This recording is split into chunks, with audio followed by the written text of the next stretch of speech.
pangan ya. Dan untuk memperbincangkan selengkapnya, pendengar, kami sudah bersama dengan Kepala Perumbulok ND, Arlan MT Heo. Selamat pagi Pak Arlan. Selamat pagi Pak Rizwan. Ya, apa kabar Pak? Ya, sehat. Sehat. Oke. Gimana Mas? Kabarnya baik juga, sehat juga nih pagi ini. Baik Pak Arlan, ini terkait dengan Bulog ND yang menyiapkan 688 ton bantuan beras pangan begitu ya Pak Arlan ya? Betul Pak Rizwan. Oke, bagaimana proses ataupun progres terkininya begitu Pak Arlan? Oke, baik, terima kasih. Selamat pagi untuk kita semua. Mungkin terkait bantuan pangan tahun 2005. Kami sampaikan dulu dasar keputusan Badan Pangan tahun 2004, tepatnya tanggal 30 Desember 2004. Perumbulok ditugaskan melaksanakan penyaluran cadangan pangan pemerintah berupa pangan beras yang dialokasikan 2 bulan, yaitu Januari dan Februari 2005. Untuk Kabupaten ND 2005, bantuan pangan tersebut diberikan kepada penerima bantuan pangan yang tersebar di 21 kecamatan, di mana PAG diprediksikan untuk tahun 2005 dengan 34.446 BP. Ada pengurangan 27% dari PAG tahun 2024, di mana setiap paket menerima 10 kilogram beras untuk bulan Januari dan Februari tahun 2020. Dan saat ini data tersebut masih dalam proses verifikasi dan validasi di tingkat awal oleh Badan Pangan dan instansi terkait. Dan kami di daerah belum menerima data validnya. Setelah dikirim ke kita, kita akan melakukan verifikasi dan validasi lagi. Setelah itu akan dilakukan launching dan penyerahan pada PBP. Oke, jadi ini masih menunggu begitu Pak Arlan ya? Ya, betul. Nanti proses verifikasinya seperti apa Pak Arlan? Sudah disiapkan juga? Ya, setelah diverifikasi awal di tingkat pusat, akan disampaikan ke masing-masing wilayah. Kami menerima data mentahnya, kita juga melakukan lagi verifikasi dan validasi di tingkat kabupaten sama dinas pangan dan lainnya. Setelah data disetujui dan ditandatangani, data tersebut kita bisa dapat sebagai dasar untuk melakukan penyaluran kepada PBP. Dan nanti untuk mekanisme distribusinya sendiri bagaimana Pak Arlan? Oh ya, baik. Mekanisme distribusinya Perumbulok PT Pos Indonesia sebagai transporter, di mana PT Pos yang menyalurkan mulai dari pintu gudang Perumbulok sampai kepada penerima manfaat atau PBP. Oke, ini pemilihan kantor pos ini memang sudah ditentukan begitu ya? Pemilihan kantor pos itu dilakukan di tingkat pusat melalui tender. Ada 2 mekanisme ya, tender dan penentukan langsung.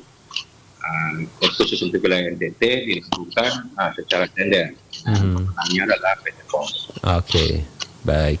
Dan nanti ini akan disasar kepada berapa begitu penerima manfaatnya, kemudian kepala keluarganya begitu, di wilayahnya di mana saja Pak Arlan? Ya, wilayahnya 1 kecamatan yang ada di kabupaten ini. Baik. Dan ini penerima manfaatnya sudah didata begitu? Ya, sekarang lagi proses verifikasinya, validasi. Datanya sudah ada, lagi di proses verifikasi dan validasi. Setelah itu dikembalikan ke wilayah untuk lagi dilakukan untuk verifikasi dan validasi tahap kedua. Kemudian setelah itu akan diseluruhkan. Baik. Pak Arlan, selain meringankan beban ekonomi ini, apa dampak yang diharapkan, dampak positif tentunya terkait dengan program ini bagi masyarakat di Kabupaten ND, Pak Arlan? Ya, baik ya. Bantuan pemerintah ini saya Lihatnya ini hal yang baik karena pertama dari sisi ekonomis cukup membantu keluarga penerima bantuan dan juga kita menjaga inflasi tingkat daerah. Dan kita puji Tuhan karena Ende untuk tahun 2024 inflasi daerah terjaga dan tidak menerima bantuan ini juga memanfaatkannya dengan baik sehingga dapat bermanfaat lah. Oke. Nanti bagaimana Bulog memonitor distribusinya untuk memastikan ini akan berjalan lancar begitu? Ya, tentu kita setelah ini akan berkoordinasi juga dengan Pak transporter, pos, di mana kita melakukan ke gudang Bulog untuk memastikan jumlah timbangan, jumlah karung, jumlah mutunya sebelum disalurkan. Baik. Kita juga menegaskan kepada transporter bahwa hal ini, barang ini atau bantuan ini harus sampai ke penerima bantuan. Dan nanti masyarakat bisa nih ya melaporkan jika ada kendala seperti terkait dengan distribusi yang terlambat atau data penerima yang tidak akurat begitu Pak Arlan. Kalau data penerima itu kan akan dilakukan verifikasi lagi di kita di yang tahap kedua itu. Bersama dengan Sekretaris Pangan dan Bapeda.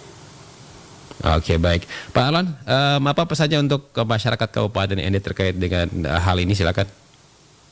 Baik, pesan kami mungkin kepada masyarakat yang namanya ada dalam daftar PDP agar dimanfaatkan bantuan ini karena bantuan ini kami sangat berarti untuk meringankan ekonomi kita dan juga ya, masyarakat tidak membutuhkan biaya tambahan karena barang ini sampai di tempat, diantar sampai ke tempat. Oke, baik. Dan tidak ada nih ya pungutan lain ya? Oh tidak. Jadi transport itu bertanggung jawab dia dari mulai ngambil barang di gudang sampai ke penerima manfaat. Oke, ini diantar langsung ke lokasi penerima manfaat ya? Ya, betul sekali. Oke, baik. Pak Arlan, terima kasih waktunya untuk Pro 1 RRI Ende pagi ini. Selamat pagi juga Mas. Iya, selamat kembali beraktivitas. Salam sehat. Salam sehat. Terima kasih Mas. Terima kasih. Pendengar, baru saja bersama kami Kepala Perum Bulog Ende Arlan MT Heo ya yang menyampaikan terkait dengan Bulog Ende yang menyiapkan 688 beras bantuan pangan yang akan disalurkan. Ini masih menunggu dan proses verifikasi nanti dilakukan begitu dan nanti akan dilakukan penyalurannya ya di bulan Januari dan juga di bulan Februari yang diperuntukkan bagi keluarga penerima manfaat yang tersebar di 21 kecamatan di wilayah Kabupaten Ende. Dan tadi disampaikan juga ya ini tidak ada biaya lagi yang dikeluarkan, nanti akan dipastikan begitu akan diterima oleh para penerima manfaat.